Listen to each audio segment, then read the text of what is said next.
2024 లేదా 25లో డిగ్రీ లేదా బీటెక్ చదివారా? సాఫ్ట్‌వేర్ జాబ్ కోసం ఎదురు చూస్తున్నారా? అయితే కోడ్‌జ్ఞాన్ 100 డేస్ కోర్సులో చేరండి. జాబ్ సాధించండి. ఇరాన్‌పై దాడుల తర్వాత పశ్చిమాసియాలో అశాంతి నెలకొంది. రాబోయేటువంటి 40 రోజులు తమ సుప్రీం కమాండర్‌కి హత్యకి ప్రతీకారం తీర్చుకుని తీరుతామని ఇరాన్ ప్రకటించింది. అసలు ఏం జరగబోతోంది? పశ్చిమాసియాలో ఈ అలజడి మరెంతకాలం కొనసాగుతుంది? దీనిపైన మాట్లాడేందుకు ఇంటర్నేషనల్ అఫైర్స్ నిపుణులు రమేష్ కన్నిగంటి గారు ఉన్నారు. రమేష్ గారు నమస్తే అండి. నమస్తే అండి. రమేష్ గారు, ఎవరు ఊహించలేదు పట్టపగలు అటాక్ జరుగుతుందని. అందులో కూడా డైరెక్ట్‌గా సుప్రీం లీడర్‌ని లేపేసేంత దారుణమైన అటాక్. ఏంటి ఇరాన్ పర్యవసానాల తర్వాత ప్రపంచ రాజకీయాల మీద జరుగుతున్నటువంటి పరిణామాలేంటి? తప్పకుండా మనం గమనించాల్సింది ఇరాన్‌కి సంబంధించిన proxy organisations, extremist organisations Hezbollah, Houthi rebels from Yemen and Hamas. ఈ మూడిటిని యాక్టివేట్ కాకుండా చేసుకోవాలి. ఈ మూడు గనుక యాక్టివేట్ అయితే ప్రపంచంలో చాలా చోట్ల అమెరికన్ బేసిస్ మీద ప్రపంచంలో ఉన్న యూదులు అంటే జూయిష్ పీపుల్ మీద తీవ్రమైన దాడులు ఎదుర్కోవాల్సిన అవసరం ఉంటుంది. అమెరికన్స్ ఇటు జూయిష్ అంటే Israeli people. That is number 1. Number 2, Iran లోపల అంతర్యుద్ధం స్టార్ట్ అయ్యే అవకాశం ఉంటుంది. ఇరాన్ లోపల ఐతుల్లా ఖొమైనీ మరణించిన తర్వాత ఆయన్ని దేవుళ్లాగా చూసే వర్గం ఒకటి ఉంటే, ఆయనకి వ్యతిరేకంగా కొంతమంది యువత ఉన్నారు అనేది ఒక అంచనా. సో ఆ రెండింటి మధ్య కనుక యుద్ధం జరిగితే అవి అంతర్గత యుద్ధంగా ఏర్పడి సివిల్ అన్రెస్ట్ వచ్చి, పొలిటికల్ అన్రెస్ట్ వచ్చి దేశం మొత్తం కుక్కలు చింపిన విస్తరలాగా అయ్యే అవకాశం ఉంటుంది.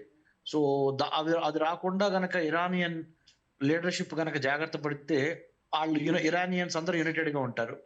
ఇరాన్ యునైటెడ్ గా ఉండకుండా ఉండటానికి అమెరికా, ఇజ్రాయిల్ చాలా హోంవర్క్ చేసింది ఇంత ముందులే. ఇజ్రాయిలీ మొసాద్స్ అంటే ఇజ్రాయిలీ స్పై ఏజెంట్స్ ని మొసాద్ అంటారు. మొసాద్ ఏజెన్సీ, గూఢాచారులు. అట్లానే సెంట్రల్ ఇంటెలిజెన్స్ ఏజెన్సీ సిఐఏ, అమెరికాకు సంబంధించిన ఎక్స్టర్నల్ ఇంటెలిజెన్స్ చూసేది CIA.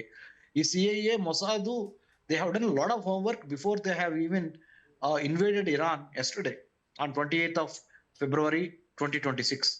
So since they have done a lot of effort on human intelligence, visual intelligence, imagery intelligence, satellite and other intelligences, they also have been concentrating to hit physical space of Iran, political space of Iran, cyber space of Iran, maritime space of Iran and manufacturing space of Iran.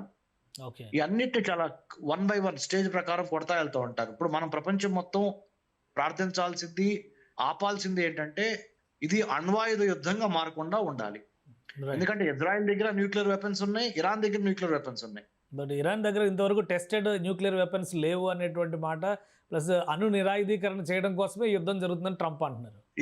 Israel దగ్గర credible intelligence ఉంది, Iran దగ్గర nuclear weapons already uranium ఎంట్రీచ్ జరిగిందని. పాకిస్తాన్ కి అణ్వాయుధాలు ఇచ్చింది ఎవరు? Iran వాళ్ళే. Kind information. So వాళ్ళు చెప్పి మనం నమ్మకూడదు. మన ఇంటెలిజెన్స్ మనకు ఉంది. ఇప్పుడు కౌంటర్ అటాక్ కూడా ఒకేసారి 27 ఎయిర్ బేసెస్ ని, యుఎస్ ఎయిర్ బేసెస్ ని టార్గెట్ చేసేంత కెపాసిటీ ఇరాన్ కు ఉందని ఈ రోజు అర్థమవుతుంది. అంటే ఒక స్ట్రాంగ్ రిటాలియేషన్ జరగబోతుంది ఈ రాబోయేటువంటి రోజుల్లో అనుకోవచ్చా? 100%. ఈ సెకండ్ స్టేజ్ లో ఏమవుతుందంటే ఇరాన్ తో పాటు చైనా గాని, పాకిస్తాన్, చైనా, నార్త్ కొరియా, తర్వాత రష్యా, ఇవి గనక ఇరాన్ కి మద్దతుగా, అమెరికాకి వ్యతిరేకంగా, ఇజ్రాయెల్ కి వ్యతిరేకంగా ముందుకు వస్తాయా అనేది అదొక యాంగిల్ ఉంది. ఆ యాంగిల్ రాకుండా ఉంటే బాగుండు. ఆ యాంగిల్ కనుక వస్తే మూడో ప్రపంచ యుద్ధమే. కానీ ఆ పాసిబిలిటీ ఉందా? Russian president already Putin security council permanent members అందరితో వీడియో కాన్ఫరెన్స్ కండక్ట్ చేస్తారని చెప్పి ఒక ఇన్ఫర్మేషన్ వస్తుంది. అలాంటి పాసిబిలిటీస్ ఏమైనా ఉన్నాయి? ఒక స్టాండ్ ఓపెన్ గా తీసుకునేటువంటి ఛాన్సెస్ పుతిన్ తీసుకుంటే ఆశ్చర్యపోవక్కర్లా. కానీ చైనా వాళ్ళు తీసుకోరు. ఎందుకంటే చైనాకి అమెరికాకి మధ్య లాట్ ఆఫ్ ట్రేడ్ కి సంబంధించి, బిజినెస్ కి సంబంధించి చాలా గట్టి రిలేషన్స్ ఉన్నాయి. యుద్ధానికి వెళ్తే ఇద్దరు నష్టపోతారని ఇద్దరికి తెలుసు. కాబట్టి చైనా ఇండైరెక్ట్ గా సపోర్ట్ చేస్తుంది, రష్యా అవుట్ రైట్ గా సపోర్ట్ చేసే అవకాశం ఉంది ఇరాన్ ని. సో ఇప్పుడు ఇరాన్కు ఉన్నటువంటి వెపనరీ కూడా ఇరాన్ సొంతగా డెవలప్ చేసింది కాదు, చైనా, రష్యా స్పాన్సర్డ్ అనేటువంటి అభిప్రాయం వస్తుంది. అటువంటి పాసిబిలిటీస్ ఉన్నాయా? 100%. సో ఇంకొక విషయం, ఇండియాతో కంపేర్ చేసుకుని మనం చూసినప్పుడు అటు ఇరాన్ పక్కనే ఉన్నటువంటి ఆఫ్ఘనిస్తాన్, పాకిస్తాన్ మధ్య యుద్ధం నడుస్తుంది. ఇండియాకి అటు ఆఫ్ఘనిస్తాన్తోనూ సత్సంబంధాలు ఉన్నాయి, ఇరాన్తోనూ సత్సంబంధాలు ఉన్నాయి. ఈ యుద్ధ ప్రభావం ఇండియా పైన ఎలాంటి ఎఫెక్ట్ చూపించే అవకాశం ఉంది? మనం ఇంకొక ప్రార్థన ఏం చేయాలంటే ఈ స్ట్రైట్ ఆఫ్ హర్ముజ్ అంటే గల్ఫ్ ఆఫ్ ఒమెన్, ఇరాన్ కి ఒమన్ కి మధ్య ఉన్న ఈ స్ట్రైట్ ఆఫ్ హర్ముజ్ అనే జలసంధి క్లోజ్ కాకుండా చూసుకోవాలి. క్లోజ్ అయితే మాత్రం చాలా ఇబ్బందుల్లోకి వెళ్ళిపోతాం.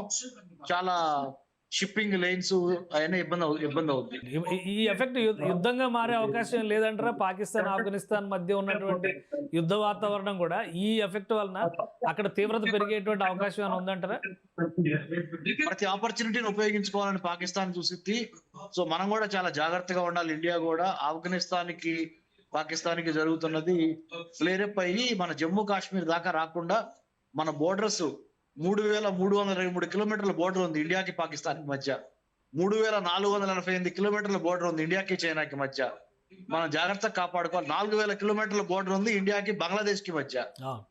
ఇవన్నీ కాపాడుకోవాలి. 15,000 కిలోమీటర్ల ల్యాండ్ బోర్డర్స్ ఇండియా చుట్టుపక్కల ఉన్న దేశాలతో కాపాడుకోవాలి. మళ్ళీ మనకి 11,098 కిలోమీటర్ల కోస్తా తీర ఉంది, కోస్టల్ బోర్డర్ ఇండియాకి. దాన్ని కాపాడుకోవాలి. ఆయిల్, న్యాచురల్ గ్యాస్ షిప్పింగ్ వీటన్నిటిని కాపాడుకోవాలి. రైట్. ఇప్పుడు జమ్మూ కాశ్మీర్ టాపిక్ తీశారు కాబట్టి ఇరాన్లో ఖమేనీ హత్య తర్వాత జమ్మూ కాశ్మీర్లో కూడా షియా నేతలు ఇరాన్కి మద్దతుగా ప్రకటనలు చేస్తున్నారు. జమ్మూ కాశ్మీర్ రాజకీయాలపైన కానీ భారత అంతర్గత రాజకీయాల విషయంలో కానీ ఇది ఏమైనా ప్రభావం చూపిస్తుందా? ఇరాన్ కి భారతదేశం మనం చూసినప్పుడు 100% సైజబుల్ షియా ముస్లిమ్స్ ఇండియాలో కూడా ఉన్నారు. కాబట్టి మనం సెక్యులర్ ఫ్యాబ్రిక్ ఆఫ్ అవర్ కంట్రీని కాపాడుకోవాలి. లౌకిక రాజ్యం మన సున్నీలు షియాలు మనందరం మన ఇండియాలో ఉన్న వాళ్ళు మాత్రం మనం ఆ ఐకమత్యం చూపించి మన భారతదేశం తరపున కలిసి పనిచేస్తున్నట్టుగానే ఉండాలి. కానీ అందుకనే అతి త్వరగా యుద్ధం ఆగిపోతే అందరికీ మంచిది. మనము ఇజ్రాయెల్, అమెరికాని సపోర్ట్ చేయకూడదు. యుద్ధానికి సంబంధించినంత వరకు ఇరాన్ కూడా సపోర్ట్ చేయకూడదు. యుద్ధాన్ని ఆపటం కోసమే మనం ప్రతి ప్రయత్నము, ప్రతి ఎఫర్ట్ అదే ఉండాలి. రైట్. థ్యాంక్ యూ రమేష్ గారు విశ్లేషణ అందించినందుకు. ఇది అండి. జై హింద్. ఇరాన్ ఇజ్రాయెల్ మధ్య రాజుకున్నటువంటి వివాదం యుద్ధంగా మారింది. ఆ యుద్ధం పశ్చిమాసియాలో అశాంతిని నెలకొల్పింది. దాని ప్రభావం భారతదేశం పైన కూడా పడే అవకాశం ఉంది. కాబట్టి యుద్ధ నివారణ చర్యలే భారతదేశానికి ముఖ్యమని రమేష్ గారు చెప్తున్నారు. మరోవైపు మూడో ప్రపంచ యుద్ధంగా మారేందుకు అవకాశాలు కూడా ఉన్నాయి. ఇందులో వ్యతిరేక కూటమిగా చైనా, రష్యా లాంటి దేశాలు బలంగా నిలబడితే కనుక ఇది మరింత ఉత్పాతంగా మారే ప్రమాదం ఉందని హెచ్చరిస్తున్నారు. ఇది స్పెషల్ డిస్కషన్. Keep watching.